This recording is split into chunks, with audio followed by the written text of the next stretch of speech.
Wayan bagi antakuna fi hali tilawatika ala akmalil ahwal. Hendaknya kata Habib Abdullah Haddad, ketika engkau membaca Al-Quran dalam keadaan yang paling sempurna dirimu, bukan paling ganteng. Nek wis elek tidak iso ganteng pisan, kecuali operasi ya. Nek wis elek ya tidak iso ganteng. Wis konaa ya. Maksudnya dalam keadaan yang paling sempurna itu seperti apa? Ai minat toharoti, bersuci, wudhu dulu. Sebelum membaca Al-Quran, wudhu dulu. Orang itu kalau kebanyakan wudhu wajahnya itu bercahaya. Kalau sekarang kan enggak, kepingin bercahaya, putih, bersinar wajahnya pakai apa? Glowing, pakai skincare. Masih gawe skincare 200, nek kulitnya kasar koyo aspal tidak iso glowing. Wudhu yang banyak akan glowing dengan sendirinya, dengan cahaya dari Allah Subhanahu. Suci, wastiqbalul kiblah, kalau bisa menghadap kiblat. Kenapa? Asyraful jihad, karena kiblat itu paling mulianya arah, karena di situ terletak daripada Ka'bah. Diceritakan oleh salaf, ada 2 orang belajar bersama. Satu kelas ini, yang satu menghadap kiblat, yang satu menghadap ke selain kiblat. Subhanallah, yang menghadap kiblat itu dibuka dulu ilmunya oleh Allah Subhanahu wa taala daripada yang menghadap ke selain kiblat. Di menghadap kiblat kalau bisa. Bahkan sampai orang menikah loh, akad itu loh. Itu dianjurkan menghadap kiblat. Tanyakan Andre itu menghadap kiblat apa enggak dulu? Menghadap kiblat, yang tempat yang mulia, arah yang mulia. Wasukunul jawarih, kalau membaca Al-Quran yang tenang daripada anggota badannya, nggak usah tangan kanan memegang Al-Quran, yang kiri cetek-cetek HP, jangan. Yang tenang anggota badannya, fokus daripada membaca Al-Quran. Wakilatul iltifat, jangan banyak tola-tole, nggak ada maling. Orang baca Quran nggak bakal dicuri, apanya yang mau dicuri? Maling itu kalau kedengaran daripada Al-Quran panas, lari dengan sendirinya. Enggak mungkin ini mau dicuri orang yang baca Quran. Kenapa? Takut kualat biasanya. Wajamul ma'ajam ilham watar kita frikin nador. Yang fokus kalau membaca Al-Quran sambil merenungkan daripada isinya. Watar kita frikin nador. Pandangannya jangan kemana-mana. Kenapa? Melihat Al-Quran itu sudah ibadah. Kalau melihat yang lain, sayang, tidak bernilai ibadah nantinya. Wa antakuna nadhifal badan. Oh kan? Kalau bisa baca Al-Quran itu badannya dalam keadaan bersih. Wathiyab, bajunya bersih. Wal makan, tempat yang dia duduki bersih. Thayyibar ra'ya, baunya wangi. Hadha huwal akmal al-afdol. Ya ini yang dimaksud sempurna dan lebih utama. Jangan kalau mau hadir acara kawinan, acara resepsi, badannya bersih, baunya wangi, minyak wangi 1/2 liter dipakai, bajunya mahal. Tapi kalau mau baca Al-Quran, seadanya pakaiannya, minyak wangi nggak pakai. Padahal keleknya kecut, padahal ketiaknya kecut, nggak dibersihkan. Padahal yang mau dibaca adalah Al-Quran. Lihat apa kata Al-Imam Syafi'i. Man nadzufa thawbuh qallahammu. Orang yang badannya itu bersih, orang yang bajunya bersih, sedikit sumpeknya. Orang yang banyak sumpek itu pakaian dan badannya kotor. Wong sing seneng galau, yang sering galau, orang yang sering galau itu orang-orang yang bajunya kotor, yang badannya kotor, yang perlu dibersihkan. Wa man tabarihu zada aqlo. Orang yang baunya wangi, zada aqlo, akan bertambah kecerdasannya. Tidak iso, wong nek kelek isik kecut, ambune sik apa ndak iso pinter. Orang baunya masih kecut, kemudian badannya masih apa, gak bisa jadi orang apa? Jadi orang yang pintar angel. Ini tajribah daripada Imam Syafi'i. Jadi kalau kepin cerdas tambah Tobarihu pakai minyak wangi khususnya ketika mau sholat. Hati-hati keliru minyak jelantah, akhirnya mambu iwak kresek akhirnya. Jadi pakai minyak wangi mau hadir majelis, mau kumpul sama orang, itu dianjurkan, disunahkan oleh fuqaha, dianjurkan oleh ulama. Bukan cuma mau ibadah, ketika berkumpul dengan orang itu juga dianjurkan pakai uangnya. Kenapa? Biar tidak jadi bahan pergunjingan. Enggak mandi, keleknya bau, ketiaknya bau, duduk sama kawan-kawannya. Kawan-kawannya itu ngempet asalnya, nahan sudah, enggak enak mau ngomong. Tapi dia pulang, waduh ampun nih, tidak kuat. Akhirnya menjadi bahan omongan dan juga mengganggu daripada orang lain. Mengganggu daripada orang lain.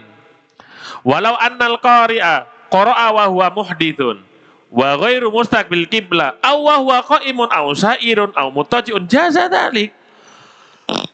Seandainya yang membaca Al-Qur'an tadi dia dalam keadaan berhadas. Maksudnya berhadas di sini hadas kecil.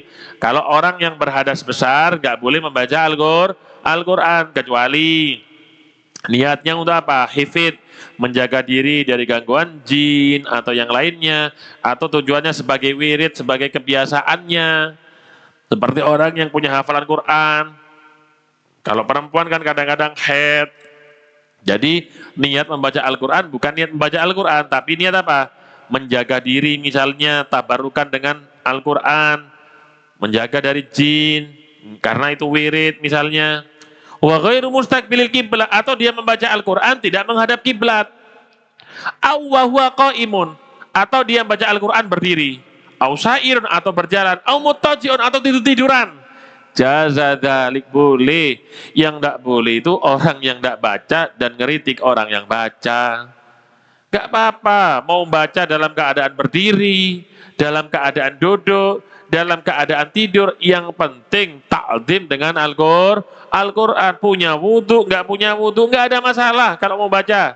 Tapi tetap mereka mendapatkan fadlun wa thawab, tetap mereka mendapatkan pahala, tapi duna thawabi man yakunu ala ma dzakarnahu min husnil adabi wa kamil hay'a. Tapi pahala yang didapat tidak seperti orang yang membaca Al-Quran punya wudhu. Pahala yang didapat tidak sama dengan orang yang baca Al-Quran menghadap kiblat. Pahala yang didapat tidak sama dengan orang yang membaca Al-Quran apa? Dalam keadaan bersih badannya dan yang lainnya. Kenapa? Karena menghormati daripada Al-Quran. Summa alamu rahimakumullah anna qari Al-Quran wa hafidhahu indallahi bimakan. Kemudian ketahuilah, kata Habib Abdul Haddad, semoga Allah subhanahu wa ta'ala mencurahkan rahmatnya kepada kalian.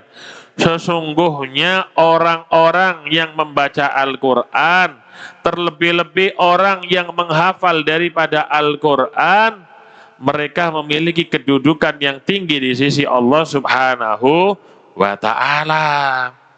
Bagaimana tidak, baginda Nabi besar Muhammad sallallahu alaihi wasallam bersabda, alladzi yaqra'ul qur'ana wa huwa bihi mahirun ma'a safaratil kiramil bararah walladzi yaqra'uhu wa yata'ta fihi wa huwa alaihi syaqqun lahu ajran wa huwa alaihi syaqqun lahu ajran.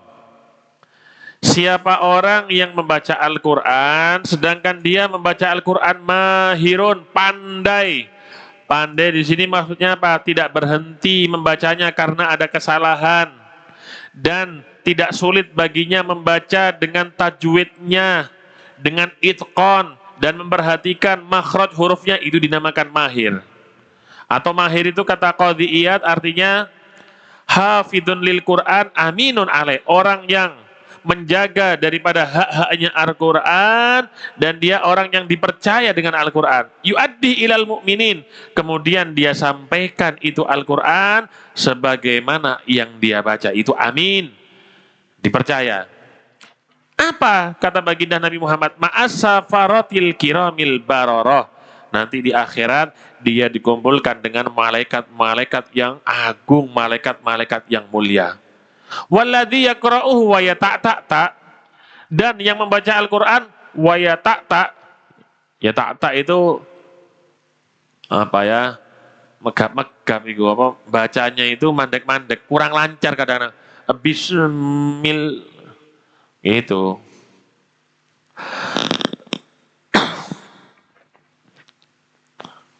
Wana suwal kadang-kadang keliru berhentinya suwal, tidak ada Al-Quran suwal itu tidak ada. Nah, ya tak. Tapi tidak apa-apa, yang penting dia mau belajar membaca. Wakuduhan nasu wal hijaro. Neraka itu isinya apa? Annas, manusia, dan hijaro. Patung, batu-batu yang digunakan untuk patung. Hati-hati, jangan salah baca. Wakuduhan nasu wal suwal itu katok ya. Makanya belajar. Ini ada Ustadz Zain ini. Kalau mau belajar kiroat sama Ustadz Zain di sini ada ini. Jadi ya tak itu masih baru belajar, berat bacanya. Dia dapat 2 pahala kata Nabi Muhammad. Kenapa? Karena masih mau bukan berarti yang ya tak ini pahalanya lebih banyak daripada yang sebelumnya mahir, bukan. Kenapa? Yang mahir tadi bersama dengan ma'as-safaratil kiramil bararah, bersama dengan malaikat-malaikat Allah. Bukan berarti 2 pahala ini lebih bagus dari 1 pahala. Bisa jadi 1 pahala itu melebihi ribuan daripada pahala. Wa qala alaihi salatu wassalam, kemudian Nabi Muhammad SAW bersabda dalam hadis yang lain, ahlul Quran hum ahlullah wa khassatuh. Orang yang gemar membaca Al-Quran, mereka adalah ahlullah, keluarganya Allah. Apa maksud keluarganya Allah? Ahlullah itu artinya al-amiluna bihi, orang yang mengamalkan dengan Al-Quran. Dinamakan ahlullah di sini ta'dziman, dimuliakan orang-orang yang membaca Al-Quran. Seperti Ka'bah, dinamakan apa? Baitullah. Padahal Allah tidak perlu dengan rumah dan tidak diliputi, tidak dibatasi oleh arah, itu Allah Subhanahu wa taala, dan tidak bertempat. Kenapa dinamakan Baitullah? Karena ke arah situlah kaum muslimin sedunia mengarah kiblatnya. Baitullah dimudhafkan kepada Allah di sini tasyrif, idhofah li tasyrif, disandarkan, tapi disandarkan untuk yang mulia. Baitullah, ahlullah. Nah, begitu. Wa khassatuh. Khosoto ibaratnya kalau kita ini duduk di acara tempat duduk yang VIP, bahkan VVIP. Maksudnya khosoto yakhtasuna bi khidmatih. Mereka adalah orang-orang yang istimewa khidmah di jalannya Allah Subhanahu. Ini sebenarnya majas. Ketika mereka dekat dengan Allah dan mendapatkan keistimewaan, ka'annahum ahlu, seakan-akan mereka seperti keluarga. Sebagaimana orang-orang Mekah itu dalam hadis yang lain dikatakan orang Mekah itu ahlullah. Dikatakan ahlullah seperti keluarga. Kenapa? Karena mereka tinggal di sekeliling daripada rumahnya Allah, yaitu Ka'bah, itu majas. Ila ghairi dzalika minal fadail allati waradat bihal akhbarul katsiratu syahira. Sebenarnya banyak fadilah yang menjelaskan keutamaan daripada orang-orang yang membaca daripada Al-Quran. Intinya jangan malas-malas membaca Al-Quran, walaupun setiap hari 1 lembar ataupun setiap hari setengah lembar. Jangan sampai kita ini lebih banyak baca WhatsApp-nya dari baca Al-Qur'annya. Nanti kita di akhirat akan menjadi orang-orang yang rugi. Mudah-mudahan kita semua dijadikan oleh Allah Subhanahu wa taala ahlul Qur'an, orang-orang yang gemar membaca Al-Qur'an, dan Allah Subhanahu wa taala membimbing kita ke jalan yang benar. Amin. Allahumma amin.